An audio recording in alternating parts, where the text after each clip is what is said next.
and non-biological entities in the environment to help support human life. And ethnobotany generally would include something like harvesting or hunting mammals for food or for non-food products like cultural ceremonies. And that is a variety of different organisms in the West that include antelope, deer, elk, rabbits, squirrels, bears, birds, other things that you can think of. Lots of different types of birds, I'm sure. Sea things too that I don't know about. Um, and again, it's used for regalia, clothing, and currency. And oftentimes, we already talked about this last time, but there's some type of giving back when you harvest something. And so thinking about what you give back to the environment or how you're taking from the environment is really important when you're thinking about traditional ecological practices and knowledge. Ethnobotany was also very prominent, and apparently I wrote a lot on this slide because the font's really small and out of order. So plant foods was really important, like tree nuts, like acorns. Native grasses were also important as grains, like Bromus carinatus, Elemus glaucus, Elemus condensatus, and Triticoides. Elemus condensatus is a giant wild rye. It actually gets to like 8 feet tall and like 4 to 6 feet wide. And it makes this giant grass inflorescence that the Shumash band used to actually use to cut umbilical cords. No, right? Native forbs like mule's ear, Waipia, Clarkias, harweeds like Hemizonia and Madias, all important food sources. Ranunculus and Plagiobotrys make like these little nutlets that are also important food. There's also these great portals online if you really love Plagiobotrys and Amsynchia, where you can go look at nutlets online. Those are what Boraginaceae seeds are called. So get your mind out of the gutter. Bulbs, corms, and tubers were also really important species. These are often colloquially known as Indian potatoes. And so Rhodeas, Diclostema, also known as blue dicks, Tritolea, Calochortus, which are these Mariposa lilies, like the one I have on the screen right here, Caridia, like Yampa, and many other species. Chlorogallum, very common soap root. Those were all used. Oftentimes, some of them can be eaten raw. For example, we were just at Bobcat Ranch last Monday with Matt Alshouse, and he dug up a Tritolea bulb for us, just one for us to eat. And it was interesting. I didn't get a bite of it because it was really tiny, but that was good. You can eat the flowers too. It tastes like salad. So anyway, some bulbs though you have to cook before you can eat them. So like soap root, for example, and other larger bulbs, people would cook them in earth ovens, and they still cook them in earth ovens below ground for anywhere between 12 to 48 hours. And so that just involves digging out a pit, putting in some hot coals, and tossing down a small layer of dirt to prevent burning, and then putting your bulbs in there to cook and burying it and then redigging it back up. Ferns, like dry bracken ferns, especially the fresh little new, yes, the fiddlenecks, perfect, thank you, are edible and could be pickled. The older things are not delicious, so don't eat them unless you're a deer. And edible greens, like clovers, are important. Lupinus species, other boraginaceae, like Amsynchia, also known as fiddlenecks. Angelicas were important medicinally. You make condiments like saltgrass. I don't know if you've ever looked at saltgrass very closely, but if you take a look at it up in the sun, especially, you'll see crystals, salt crystals, and you can pull it off and or you can lick it. It's very salty. So people made salt. Ethnobotany was also important for basketry, as many of you have probably heard before. Rushes were very commonly used, so were sedges. In certain areas where there were less wetlands and less mesic habitats, people tended to use more grasses like deer grass. It looks like I have genres listed. And so some common rush genres would be Juncus, one of the only true rush genus. And then sedges like cyparish and Chinoplectus and Scirpus, all important. Grasses like Stipa, Molenbergia, which is deer grass, Sporoborolus, and bear grass, also all important for basketry. Species were also important for regalia and ceremonies. So there are many, I wrote many bulbed flowers, but those are the bulbs and tubers you see listed above. So those were often used for regalia and ceremony. And this isn't ethnobotany, it's ethnozoology. But animal bones, carved animal bones, were often used as well. Poppies and datura were also commonly used for ceremonies, either as fixings or also as well, datura is a has psychoactive chemicals, which was used for a rite of passage ceremony. I highly recommend you don't try it because it might make you go blind if you don't do it right. A lot of people, some people in Santa Barbara, where I went to school, happened to them. So don't do that, or it can kill you. Cordage, also important. So making ropes, for example, commonly rushes, sedges, grasses. Some people don't know about this, but dog's bane, apocynon was also very commonly used to make cordage, very strong cordage. The stems itself, you have to peel back the outer layer to get to it. Milkweeds also were important for cordage and other purposes. Construction materials typically included native grasses, perennial ones, generally larger ones like giant wild rye that I mentioned, Elemis condensatus. In this area up here, giant wild rye doesn't grow, or giant rye doesn't grow, because that's more of an arid species. And here we have Festuca californica as one of our bigger species, not as big.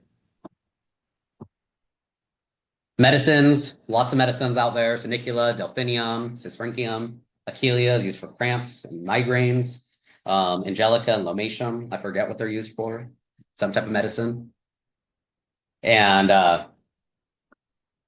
tribal groups have also quickly adapted to using non-native plants as needed, since a lot of native species are now extirpated or absent from certain areas, or a lot of tribal people, as we all know, have been violently removed and displaced from their homelands where those native species were present, where they had those cultural knowledges, and so they have to adapt to new plants and new species,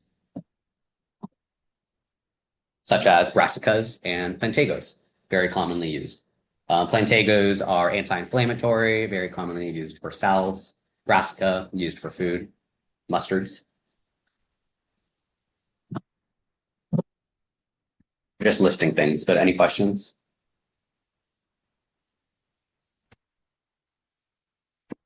So TEK and ethnobotany practices and ethnozoology practices affected rangelands. And this could result in changes at multiple spatial scales, including at first the genetic level. So human selection for ethnobotanical food species likely drove larger bulbs, for example, more productive areas that responded to human activity and disturbance, like harvesting. Repeated burn practices, for example, which we know has happened for, I don't know, for as long as we know, in time immemorial, can drive evolution of species that are adapted to burning practices, that are fire followers, as we have called them, or can be fire resistant. And this can affect what we're seeing these days and why we're not getting recovery of some species, because we're not following the same kind of management practices that these species evolved with.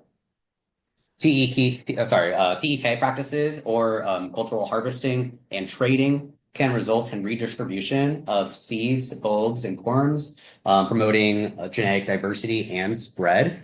Maybe I should pull up an example I forgot to do. But for example, if you look on CalFlora,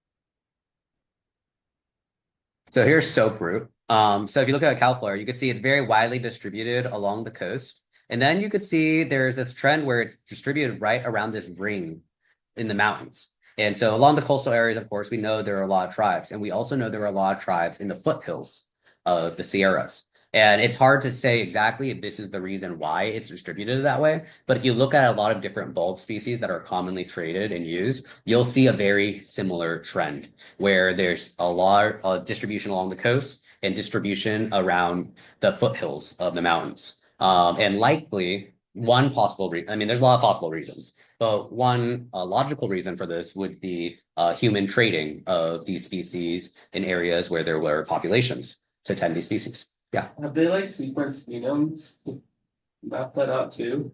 I'm not 100% sure. Genome sequencing is pretty new and very expensive. So they're starting, there's a cow eDNA project and genome project that's sequencing the most common California species first. And then they're going to hopefully start working on less common species after that.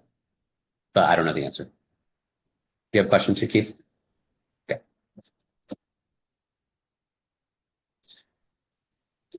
Other things like seed beating. So would promote seeds that are resilient to human disturbance. So for example, sometimes you have tall inflorescences and you have a basket and you beat the seed, the plant, the inflorescence, literally with your hands and to collect the seeds.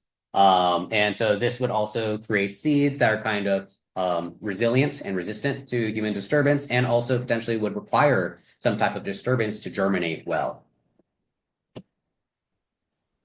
We can also infer from general biology that plant height, nutritional, and forage content likely changed because of TEK practices, but it hasn't really been studied much yet, so it's hard to say. But likely we're selecting for species that are more nutritious over time, species that produce larger, more over time, just like traditional cultivation practices.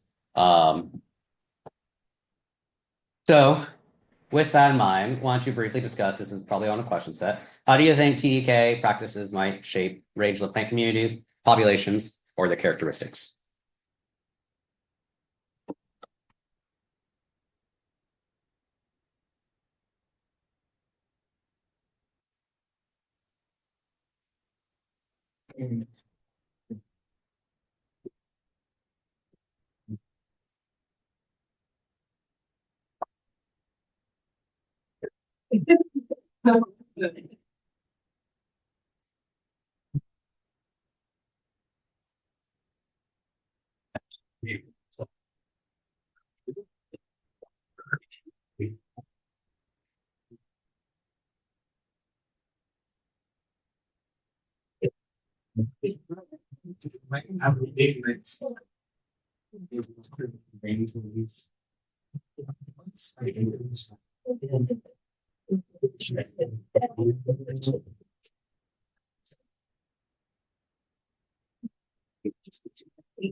Yeah.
Okay, anyone want to volunteer? Yes, Matt.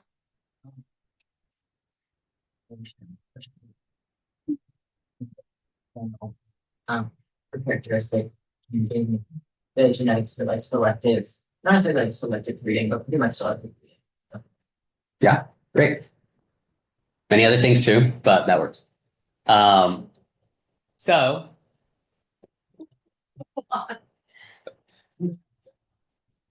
I don't know because I didn't make this slide this year. Don't remember.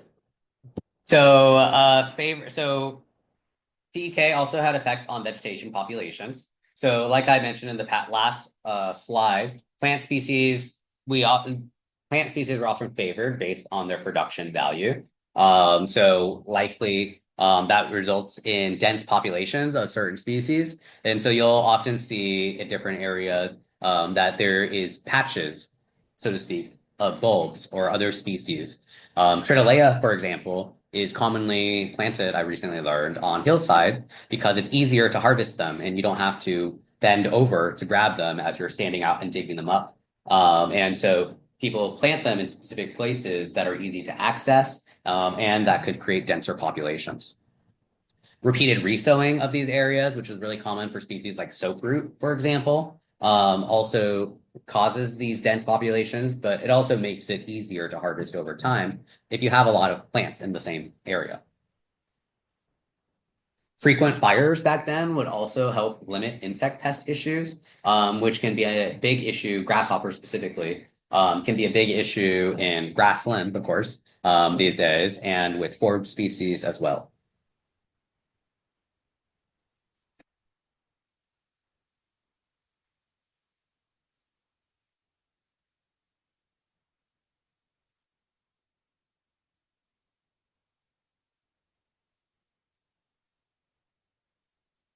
Well, fire suppression and racism. Um, So TK practices typically help to promote higher species diversity for a lot of different reasons. Fire, for example, helped expose bare mineral soil, which was important for species diversity, important for annual forbs, important for insects as well. Like we talked about previously, the endangered Ohlone tiger beetle needs open ground in order to burrow and lay eggs. Most of our native bumblebees are also burrowing ground nesting bees, and they also need open space in order to be able to populate. These practices also help limit woody encroachment through burning practices that help kill and limit shrub growth. These fires often helped favor forbs over grass species because they needed that open space that they can't really get a hold in unless the grasses burn. Um, Across the landscape, it promoted higher habitat heterogeneity because there was also migration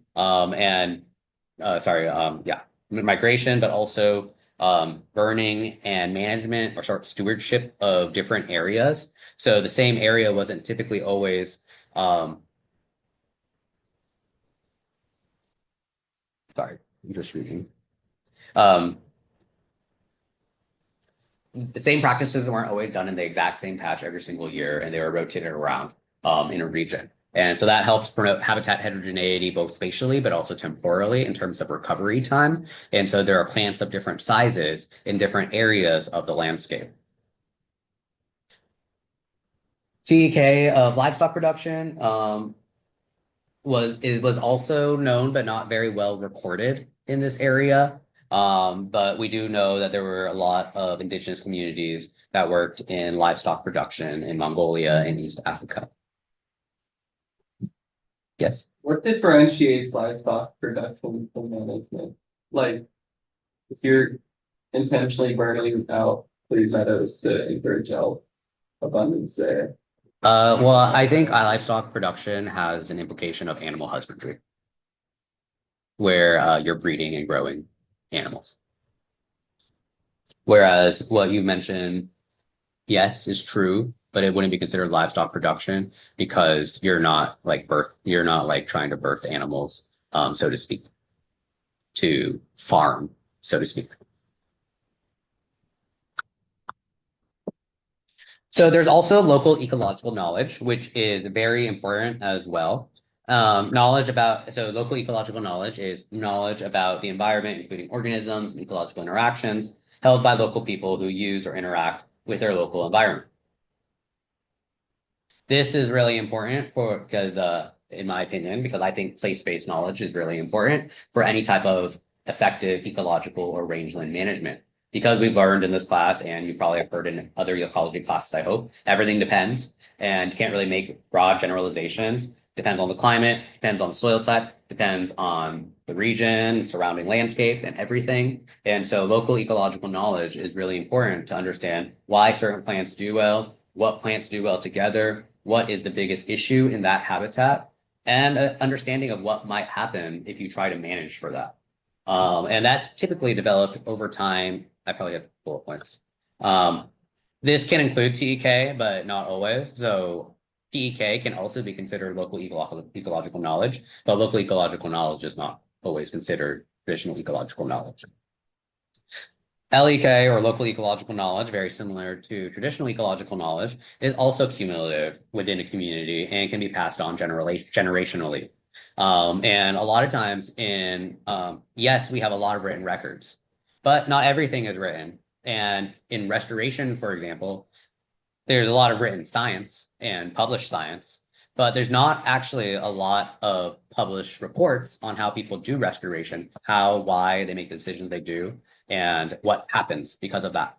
And when I was in restoration, and many other people I know, that's because we often pass that on verbally, because we don't have time to write up reports and to analyze data and do things like that. So we just talk to each other, and my supervisor told me and taught me a bunch of stuff that he knew, and that's where I learned a lot about restoration, not from reading about it, from doing it, and from learning from another person who worked in that same habitat for years. And it similarly develops over time with people and can be lost for that reason. And so it's really important to really engage with local naturalists and local people that have this knowledge that may not have it anywhere else but inside their head. So it can continue to live on elsewhere. So it's also very similarly viewed, LEK, as a knowledge practice belief complex, similar to TEK. There's a conceptual figure that you can look at on the left on your own time, but I don't want to look at it. And it's also important to effectively inform management in local rangelands, which I've already mentioned. It's really good to know about species interactions, about how things are going to respond. A person coming in, for example, from like Southern California up here, isn't going to understand how things might differ from year to year based on weather patterns and vice versa, compared to a person that might live locally here or locally there that does work in their natural environment.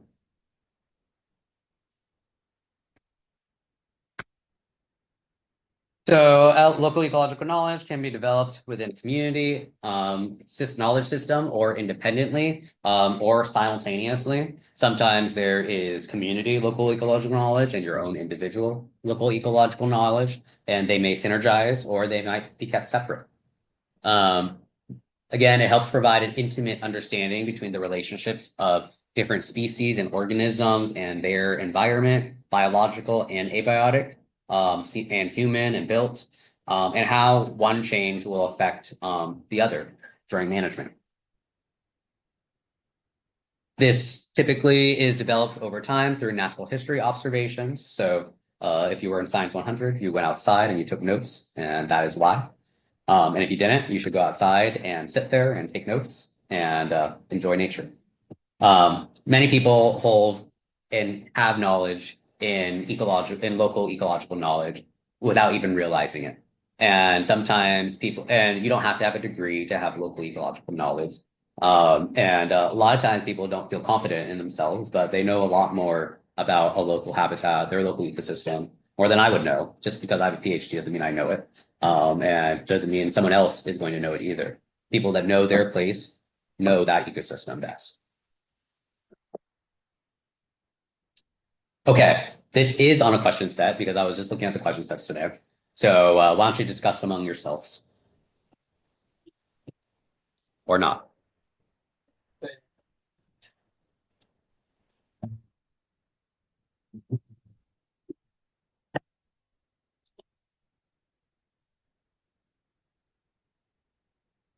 At a big scale. Very water. Yeah, right. So, um, but it's a lot of like so it's not really so much on the happening